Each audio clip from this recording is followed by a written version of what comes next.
yang available di market, di pasaran sekarang, dan different software ni ada different lah dia punya kata layout, tetapi idenya lebih kurang sama.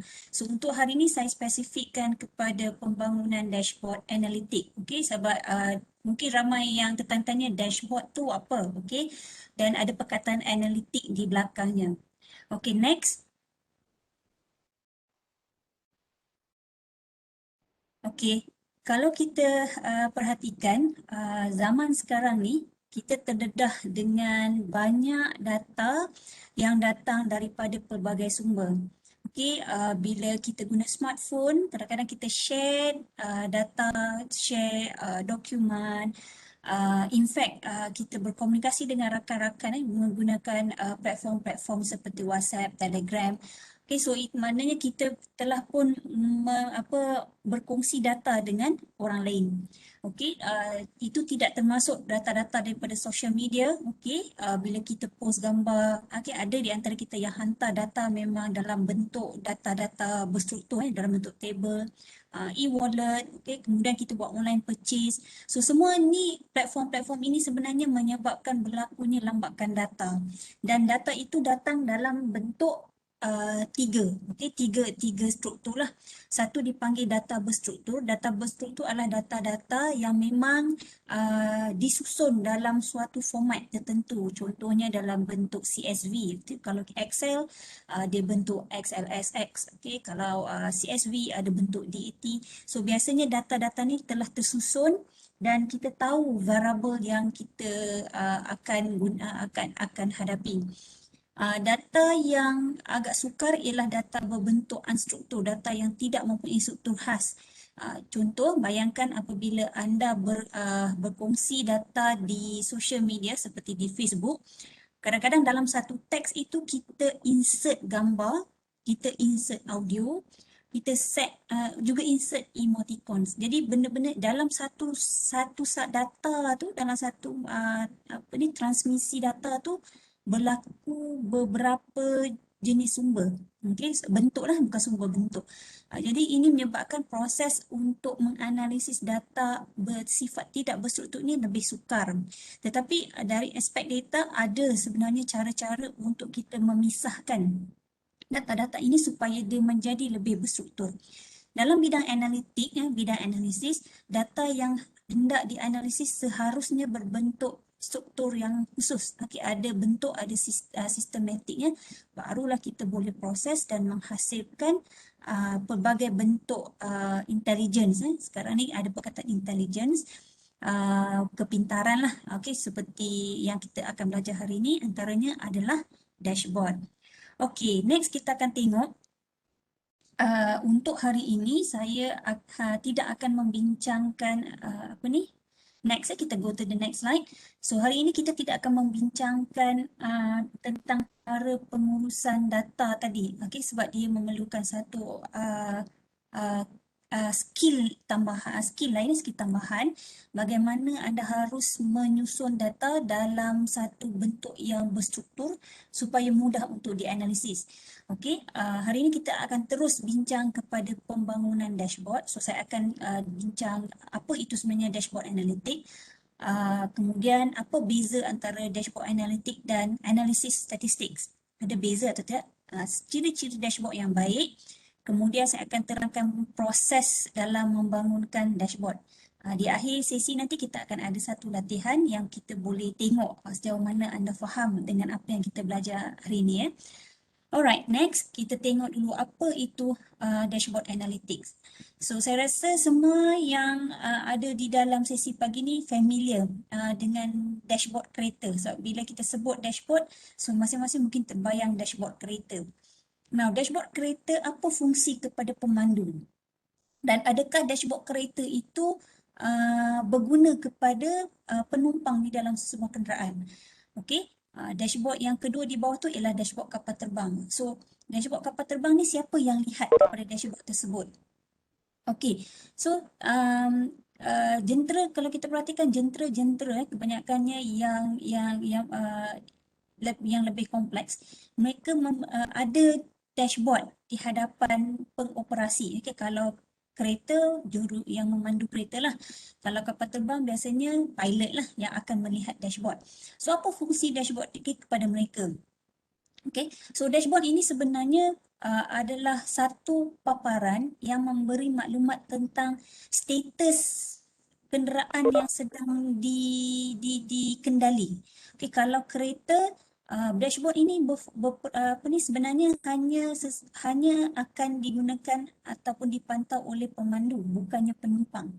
Okey, sebab kalau kita perhatikan ada 3 key utama pada satu dashboard kereta. Satu ialah meter minyak. Okey, kenapa meter minyak? Sebab tanpa minyak kereta tidak boleh bergeraklah, dah tak ada minyak kan. Okey. Kemudian kita ada speedometer. Kenapa speedometer? Jadi pemandu tahu pada ketika dia mengendalikan kereta tersebut, kereta itu berada pada kelajuan yang selamat atau tidak. Okey. So ini dashboard ini digunakan oleh pemandu bagi membantu beliau mengenal pasti status keadaan jentera yang dipandu. Dan kalau kita lihat di dashboard ini tidak pula ada button, okey, ataupun info berkaitan dengan tayar kereta, okey, ataupun keadaan enjin. Yang ada pun sebahagian kecil lah, contoh dia macam temperature adalah, okey. Lain-lain contohnya lagi apa?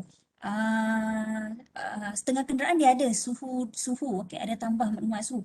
So ideanya ialah apa yang dipaparkan pada pada dashboard jentera ini sebenarnya membantu pada juru kendali memahami status jentera yang dikendali selamat atau tidak. Itu saja. Okey, dan biasanya lebih kompleks suatu kenderaan, okey, contohnya macam kapal terbang, maka lagi banyaklah kalau kita tengok button-button ataupun info yang ada pada suatu dashboard. Okey, jadi inilah yang sebenarnya diguna pakai dalam bidang analitik, membangunkan satu fungsi ataupun paparan seperti ini yang dinamakan dashboard analitik. Bezanya, dashboard analitik ni berperanan untuk membantu sebagai komunikasi antara data kepada pengguna, kepada yang melihat dashboard tersebut. So hakikatnya siapa yang mengguna dashboard? Okay, kalau di dalam real application yang contohnya macam industri, okay, dashboard ini ada yang kendali, okay, ada mungkin dashboard ini dibangunkan untuk bahagian operasi atau mungkin dibangunkan untuk pihak pengurusan. Jadi biasanya dashboard pihak pengurusan dia tidak akan sama dengan dashboard bagi bahagian operasi.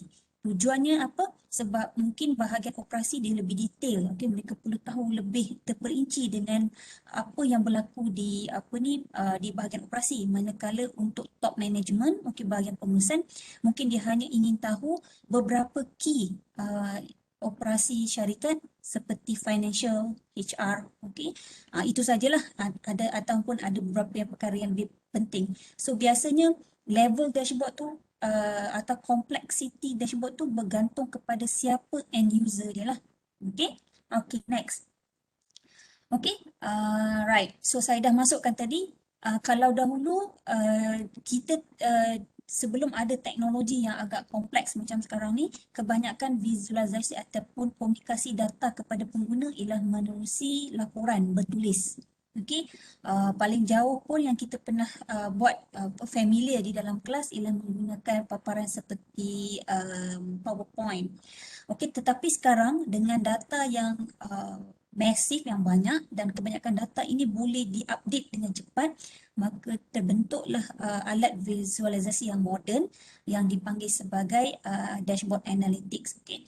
Dan bagusnya dashboard analytics ini ialah ia memberi satu summary, okay, ataupun rumusan hasil daripada analisis. Okey, contohnya metrik yang selalunya ataupun dashboard yang selalu dibangunkan ialah ia berkaitan dengan key performance, okey, untuk sesebuah organisasi. Sebentar lagi saya akan share, okey, untuk satu yang kami bangunkan sebagai demo lah. Okey, next. Dashboard analytic bezanya ialah beza dengan dashboard biasa macam dashboard kereta, ialah dashboard analitik memang spesifik untuk memaparkan analisis statistik. Nanti kita akan belajar nanti dalam sesi ini bagaimana kita hendak berkomunikasi dengan end user, orang yang melihat dashboard tu, hasil analisis yang boleh mereka digest. Okay, next. Ini contoh. Ini contoh satu dashboard analytics yang dibangunkan oleh salah seorang pelajar saya ketika beliau cuba membuat satu summary tentang hasil jualan sebuah kios. Okay, simple saja untuk sebuah kios. So, dalam kios ini melaksanakan operasi jualan, okay, mereka sebenarnya secara manual merekod hasil-hasil jualan, okay, apa yang mereka jual, okay, dan at the same time mereka juga ada menyimpan rekod-rekod manual berkaitan dengan raw materials yang mereka beli. Contohnya mereka terpaksa beli air kotak, mereka beli tepung, okay. Jadi kalau dalam keadaan biasa, jadi owner kepada ataupun pengurus kepada kios ini memiliki banyak buku-buku atau dokumen untuk merekodkan apa yang dibeli dan hasil jualan, kemudian tidak termasuk dengan beberapa lagi helaian tentang profit and loss.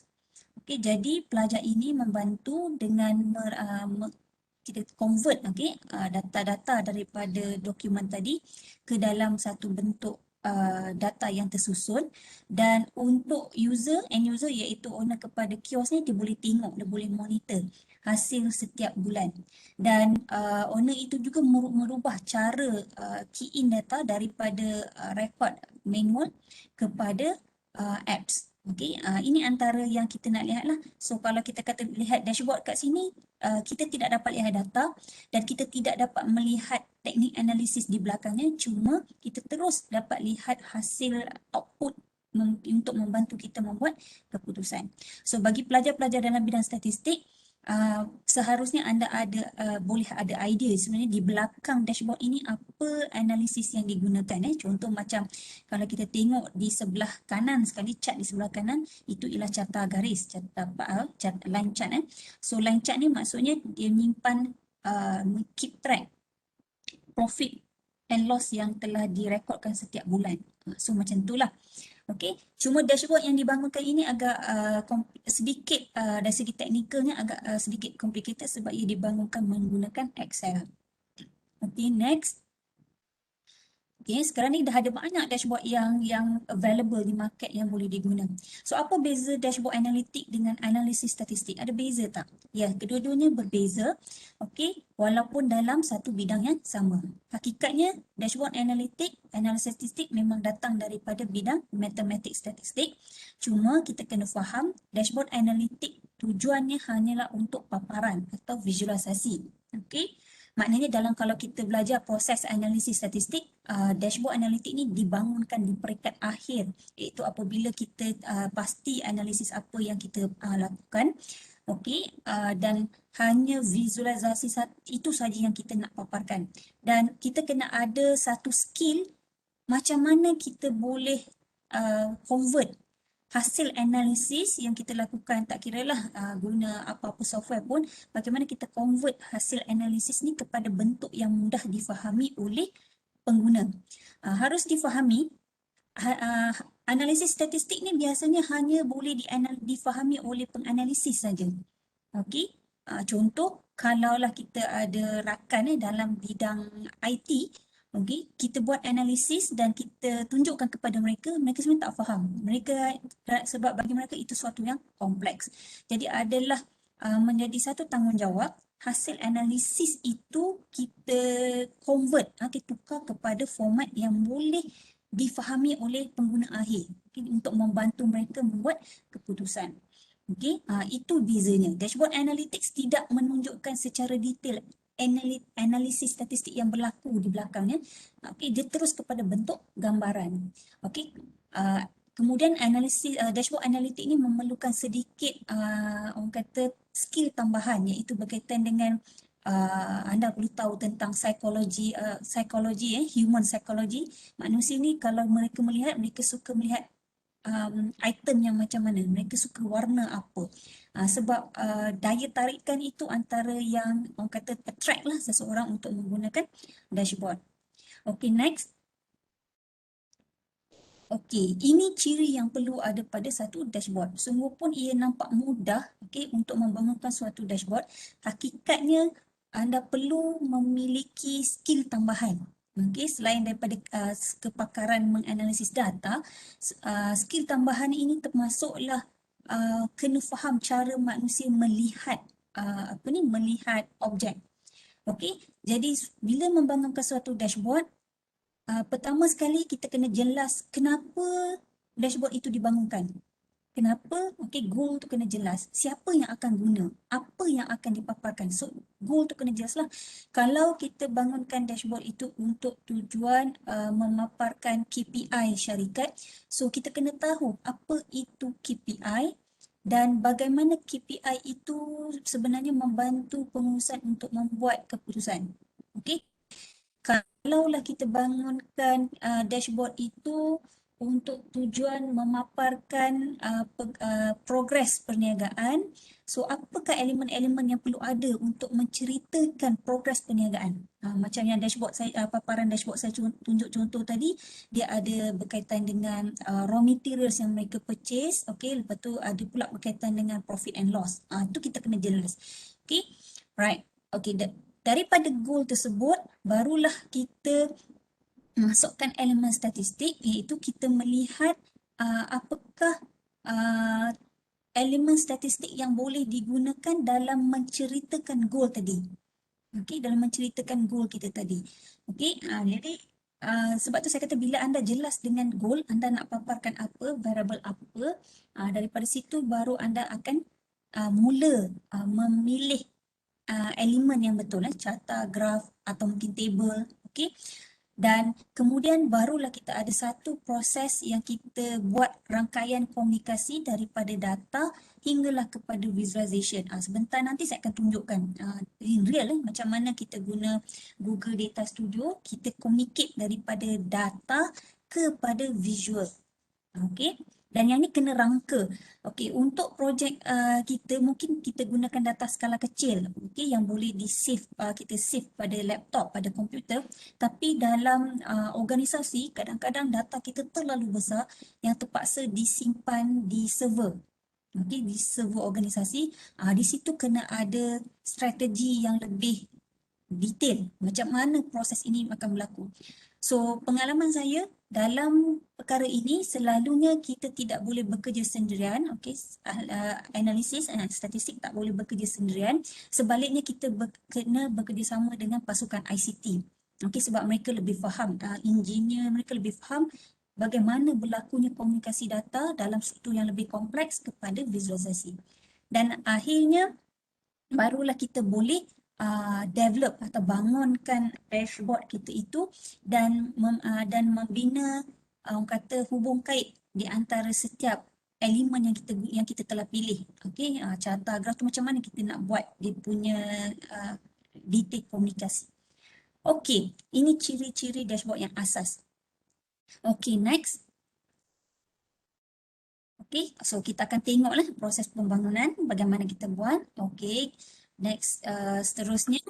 Okey, sebelum anda membangunkan satu dashboard, walaupun kita ada pengetahuan tentang statistik, tetapi perlu ada satu strategi yang jelas, okey, tentang dashboard yang dibangunkan. Okey, mungkin anda pernah dengar the golden circle. Okey, bagi yang mungkin tak familiar, apa itu the golden circle? The golden circle ni ialah saya boleh katakan sebagai the first kick untuk kita betul-betul confirm kenapa kita perlukan dashboard tersebut. Okay, so kita ada questions why, how and what. Okay, why, itulah why you develop the dashboard. Okay, right, untuk tujuan kelas mungkinlah kita akan kata okay, kita guna dashboard untuk tujuan pembelajaran. Tapi di dalam organisasi ada satu soalan, kenapa perlu dashboard? Okay, sebab soalan kepada kenapa perlu dashboard ini yang akan membantu anda menjelas dan menghuraikan apa goal sebenarnya dashboard tersebut. Okey, jangan tersasar kerana lebih banyak Jika biasanya why ni dia satu saja. Contohnya kenapa kita perlu bangun dashboard. Kalau katalah jawapan dia ialah untuk memantau aktiviti perniagaan. Maka dia lebih spesifik. Tapi kalau kita tambah banyak, okey, untuk memantau aktiviti perniagaan serta prestasi staf di organisasi. Oh, maknanya kita sudah ada 2 goal. Lebih banyak goal anda tambah, maka lebih kompleks anda punya dashboard. Okey, kalau ingat tadi ada satu first slide saya bagi tahu ada beza antara dashboard kereta dengan dashboard kapal terbang. Sebab apa? Sebab dashboard kereta dia lebih spesifik. Okey, untuk membawa kenderaan di atas jalan raya yang penumpangnya mungkin hanya sekadar 4 hingga 8 orang berbanding dengan kapal terbang. So kalau kita perhatikan lebih kompleks kita punya lagi banyak kita punya why, maka lebih kompleks lah dashboard kita. Okey, sedangkan dashboard ni sebaik-baiknya ialah seringkas-ringkas yang mungkin. Okey, so that's why. How?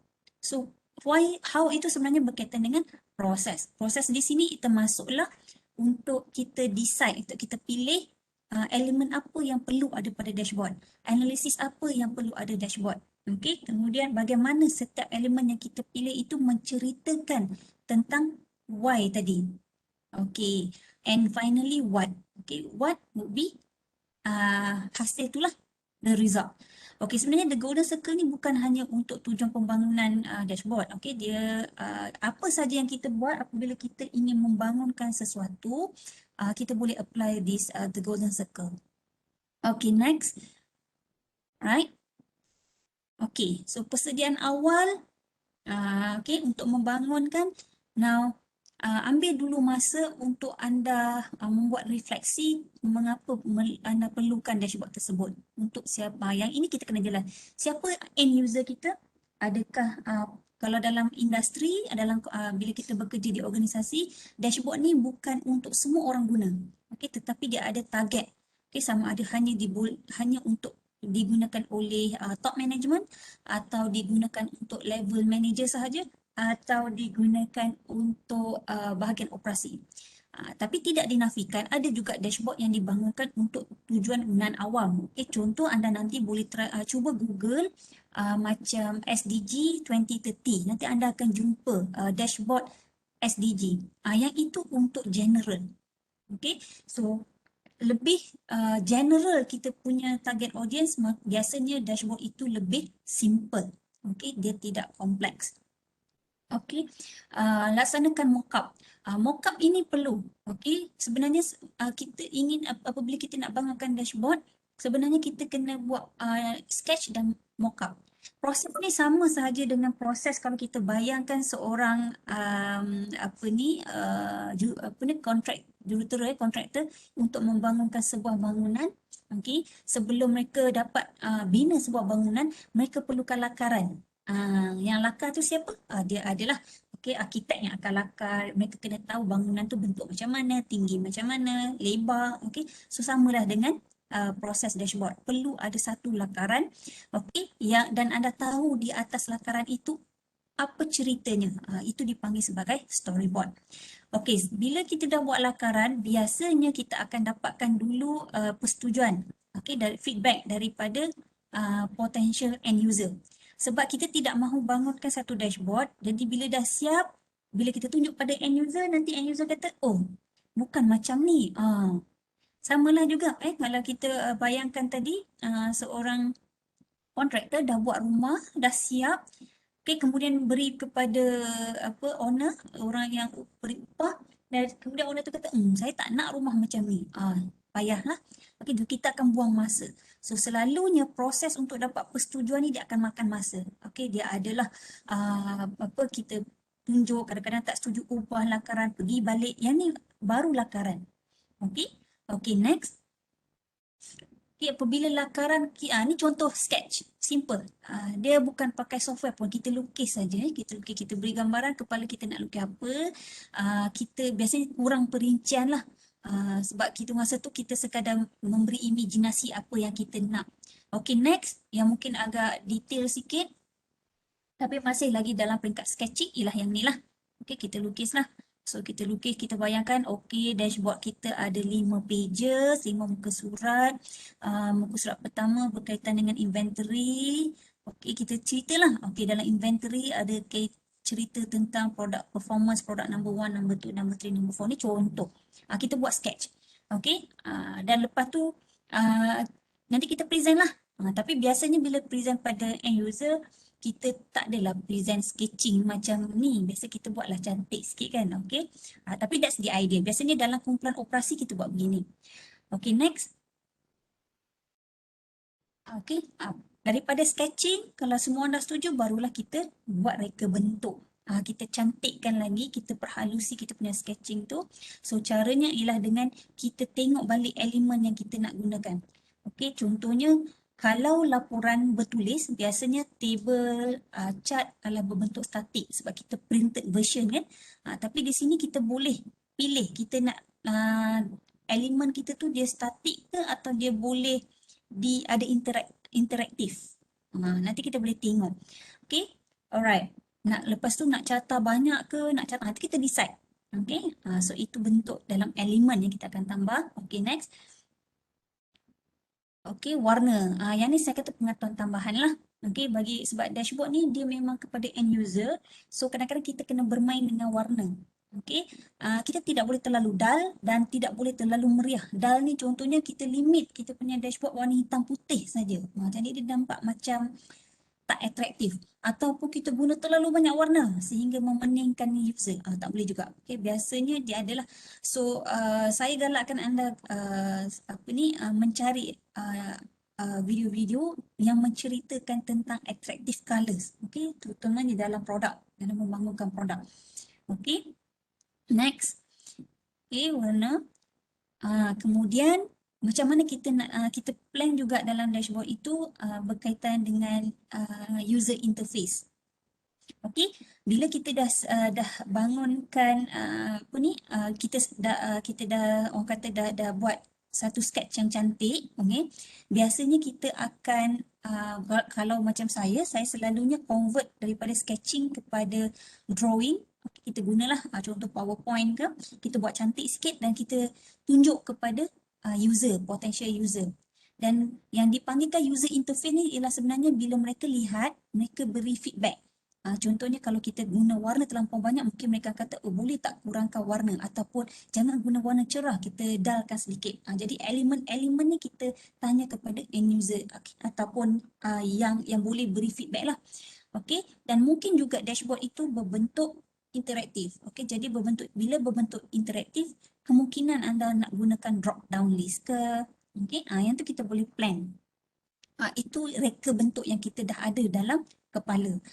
Okay, then seterusnya, ini saya punya mockup. Yang anda lihat ini sebenarnya bukanlah dashboard yang telah dibangunkan sepenuhnya, tetapi ia adalah satu drawing. Dia satu lukisan. Okay, sebelum kita dapatkan confirmation, okay, untuk bangunkan, okay, kita terus buat, kita design dulu, buat lukisan yang cantik. Dan present ini kepada end user. Okay, dalam kes ini saya tunjuk contoh. Kita bangun ke satu dashboard untuk menceritakan tentang status penyelidikan dan penerbitan pensyarah-pensyarah UUM. Okay, jadi kalau you boleh tengok di sebelah kiri, kita ada tahun, okay, ada pusat pengajian, ada agenda SDG. Okay, tujuan dia apa? Sebab ini yang dipanggil sebagai filter base. Okay, bila kita pilih katakan tahun 2021, nanti semua di cat-cat di sebelah kanan ni, okay, gambar raja di sebelah kanan ni daripada carta bar kepada nombor-nombor akan berubah. So kalau saya pilih 2020 pun dia akan berubah. Itu dipanggil sebagai filtering. Okay, saya boleh pilih pusat pengajian yang saya nak perhatikan, contoh SQS. Nanti dia akan berubah lah. Okay, ini lebih baik kalau anda bayangkan saya terpaksa menyiapkan satu laporan bertulis. Okay, menceritakan benda yang sama saja tapi untuk pusat pengajian yang berbeza, untuk agenda yang berbeza, untuk SDG yang berbeza. Okay, kalau perhatikan kita ada 4 filter di sebelah kiri, tahun, pusat pengajian, agenda sama ada penyelidikan, penerbitan atau perundingan, SDG ada 17, Okey, daripada 4 yang perkara berbeza ini, pada kita nak ceritakan benda yang hampir sama. Okey, so jadi bila ada interactive dashboard, kita tak perlulah menyediakan laporan bertulis yang tebal. Okey, sekadar cukup memadai satu paparan. Ini mockup. Okey, ini namanya mockup.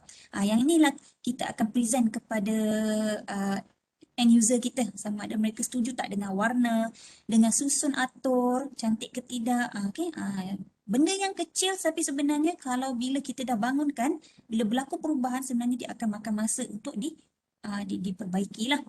Okey. Okey, kemudian next. Ini dashboard kita belum bangunkan.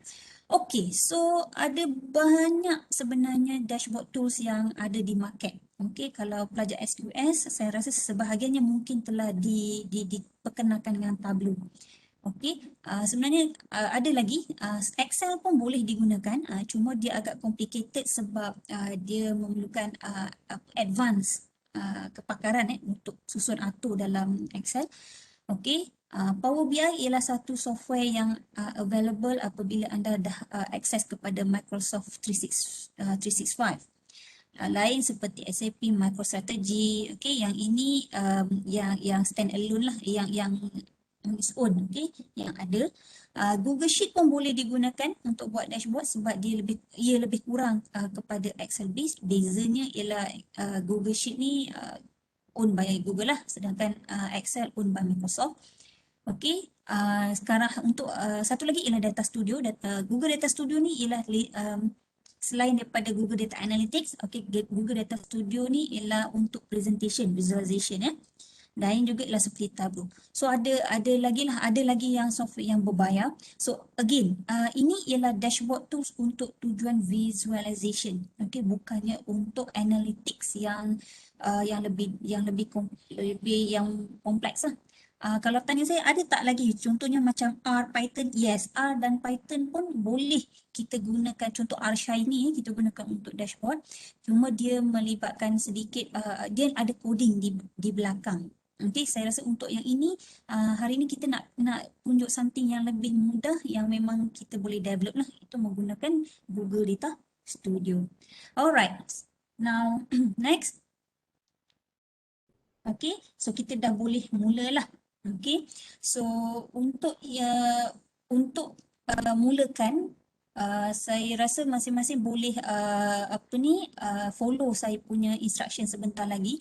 Saya akan tunjuk macam mana kita boleh develop dashboard menggunakan Google Data Studio. Okey, sebelum saya proceed,